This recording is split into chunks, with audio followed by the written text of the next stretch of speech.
আসসালামু আলাইকুম ওরহমতুল্লাহ। সুপ্রিয় তাকওয়া চ্যানেলের দর্শক মণ্ডলী, আশা করছি মহান রব্বুল আলামিনের অশেষ মেহেরবানিতে আপনারা সকলেই ভালো আছেন। আজকে আলোচনা করব মনের ইচ্ছা পূরণের জন্য আমি সূরা ইয়াসিনের আমল করতাম। দোয়া কবুলের এক অবিশ্বাস্য ঘটনা নিয়ে বিস্তারিতভাবে আলোচনা করব ইনশাআল্লাহ।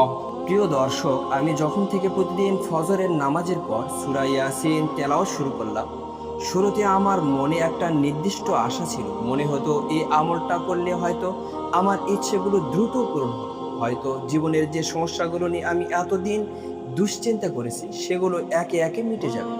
আমি ভাবতাম খুব দ্রুত হয়তো কোনো বড় পরিবর্তন ঘটবে। আল্লাহু আকবার।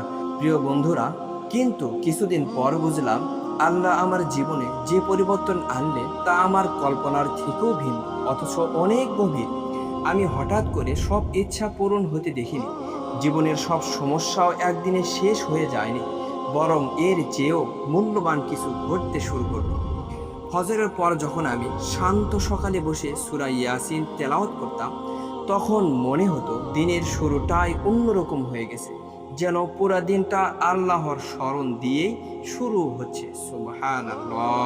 প্রিয় বন্ধুরা, ধীরে ধীরে একটা বিষয় লক্ষ্য করলাম, আগের মতো আর অস্থির লাগছে না।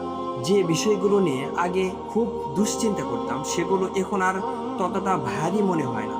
মনে হয় আল্লাহ আছেন, তিনি দেখছেন, তিনিই সহজ করে দেবেন। সুবহানাল্লাহ। প্রিয় বন্ধুরা, প্রতিটি সকাল এখন একটু বেশি শান্ত লাগে।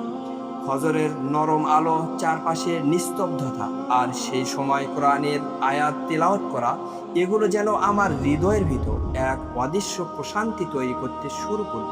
সুবহানাল্লাহ। প্রিয় বন্ধুরা, একদিন হঠাৎ বুঝলাম আমি আর আগের মতো অস্থিরভাবে ইচ্ছা পূরণের অপেক্ষা করছি না, বরং আমি আল্লাহর উপর ভরসা করতে শিখেছি। তখনই আমি বুঝলাম ইচ্ছা পূরণ সব সময় তাৎক্ষণিকভাবে ঘটে না।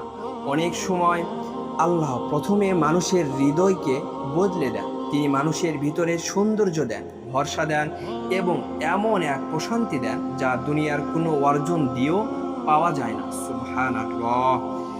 প্রিয় বন্ধুরা, আমাদের প্রিয় নবী হযরত মুহাম্মদ সাল্লাল্লাহু আলাইহি ওয়াসাল্লাম কোরআনের তিলাওয়াতকে মানুষের হৃদয়ের জন্য সবচেয়ে বড় প্রশান্তির উৎস হিসাবে বর্ণনা করেছেন।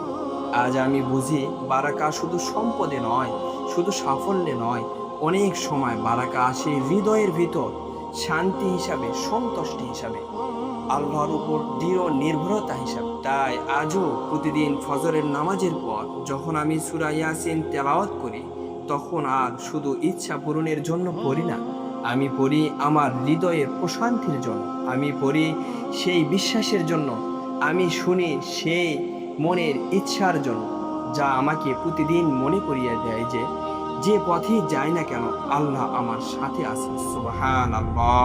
প্রিয় বন্ধুরা, কারণ ধীরে ধীরে আমি বুঝেছি মানুষের সব ইচ্ছে পূরণ হয়ে গেলেও তার মন শান্ত হয় না। আর অনেক সময় মানুষের সব সমস্যার মাঝেও তার হৃদয় শান্ত থাকে যদি সে আল্লাহর কাছে থাকে। সুবহানাল্লাহ।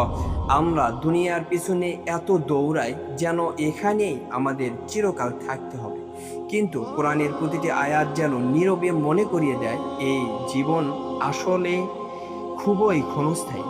একদিন সব ব্যস্ততা থেমে যাবে, সব স্বপ্ন, সব দৌড়, সব হিসাব শেষ হয়ে যাবে।